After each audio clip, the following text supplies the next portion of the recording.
Hinste stungo jahajafka Jaylee Lowe. Hososa jahajafkoros chapajai mizi. Amalegada nogoji os amadoa hariajegi. Hi, my name is Jaylee Lowe. I am a member of the Seminole Nation of Oklahoma. I am of the Bear Clan and of the Hariajegi Newcomer Band.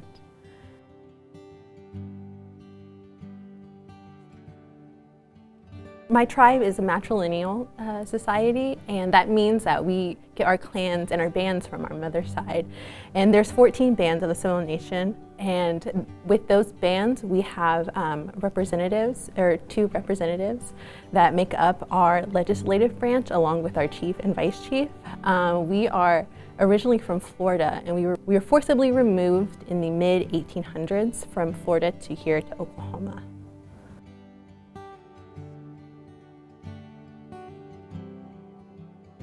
Seminole Patchwork is, there's many different designs to Seminole Patchwork. The designs represent things that would be found in nature. Majority of the designs do have names and meaning to them. The colors of the designs could also signify different meanings to those designs as well. Like we have a cape, our traditional clothing consists of a cape and a dress, traditionally for the women. And this style here is the older style that we were worn pre-removal before we came here to Oklahoma. I began because of my grandmother. She and my aunt were the patchwork makers of my family, and they both have gone on now, have passed on. And I want to keep this tradition alive, not only for my family, but also for my tribe as well. The style of the dress, the rows, the amount of patchwork you have is really all up to the person who sews it or the person who requests, puts in that order request. All the patchwork tells a story, or it has the ability to tell a story with the design. So it is completely up to that creative's individual or the individual's creative mind to come up with the order, the designs, the colors, all of it. It's really just to express one's individuality or one's story. This pattern represents bird, and a lot of people will have patterns that represent their clan. I am not of the bird clan, but I really do like this pattern. I really appreciate it.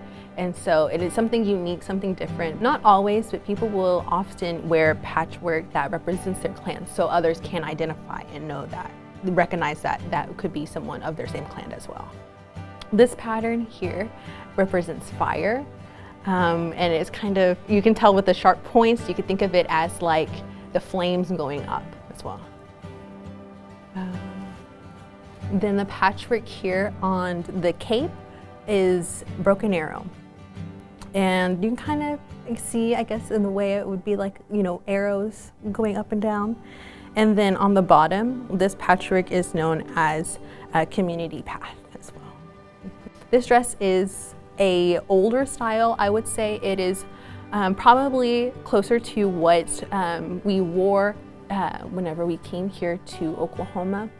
Our dresses started out simpler with just a pattern, with just a simple pattern like on the cape and then on the skirt as well. And it was just very simple designs with the bias and the ruffle, and then we also would wear necklaces, coin necklaces. A lot of our older styles of dresses had kind of mismatched patterns, mismatched colors that didn't coordinate, because whenever we were in Florida, and our villages would have our villages would get raided, that after that they would go into the fire, into the ash, and they would get those remnants of the cotton, any cotton that they could find. They would sew that into their dresses. And so that was a way for them to remember what had happened and also to remember those who have gone on. Patchwork is personally meaningful to me because I really like to sit there and at my sewing machine, just thinking about just whoever I'm creating these items for. And it's personally meaningful to me as well to I feel like I'm enriching my family's culture, my family's traditions with patchwork, being able to sew for them. It's really such a joy to see patchwork out in the wild, out in the public, you know, just to be worn. Once it's completed, patchwork can be worn in different ways. It can be worn traditionally as an outfit as this, or it can be worn contemporary. Patchwork can be into dresses, into vests, jackets, shirts, anything that you could think of creatively, you know, to represent, you know, to show our culture, to, you know, show us as Seminole people out into just everyday life.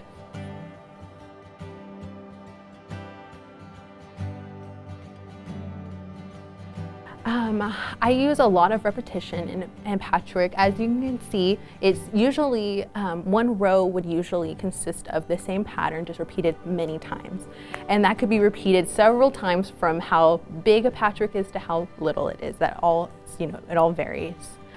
And as also seen on here with the equal distances apart, like that, or the distances apart, really matters, really factors into the design, because without that equal distance, the design might look a little off.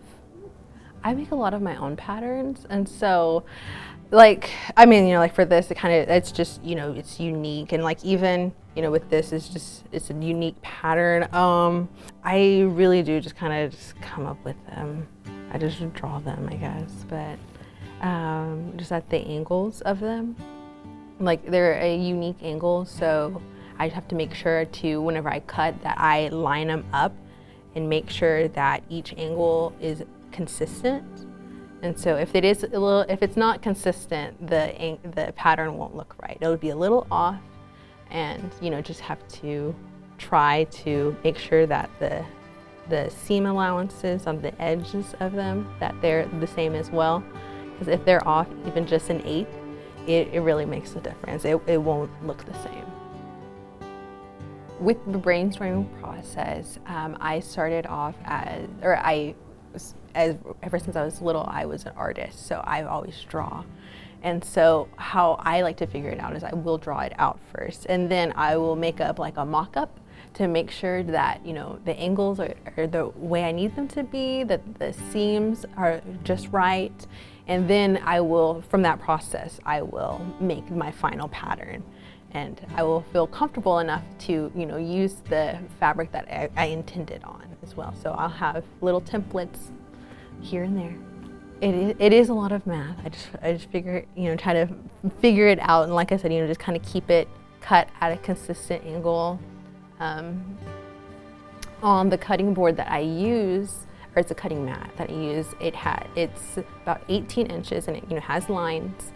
And it'll have little lines for a fourth, a half, and 3/4.